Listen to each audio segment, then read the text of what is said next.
আলাইকুম বন্ধুরা, আমি তাসফিন। আজকে আমি রসায়নের রহস্য থেকে কয়েন উদ্ধারের একটি এক্সপেরিমেন্ট করে দেখাবো।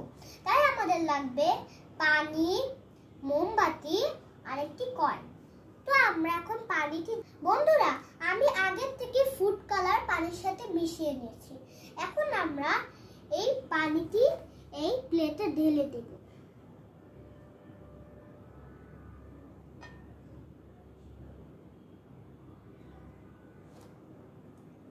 বন্ধুরা আমাদের এখন পানিটি ঢালা শেষ।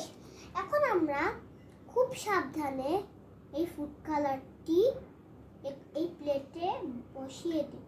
এখন আমরা খুব সাবধানে এই গ্লাসটা এখানে দেব।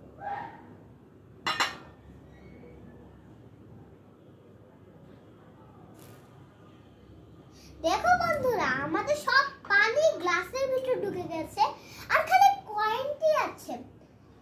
বন্ধুরা এই এক্সপেরিমেন্টটা অনেক মজার না? আজকে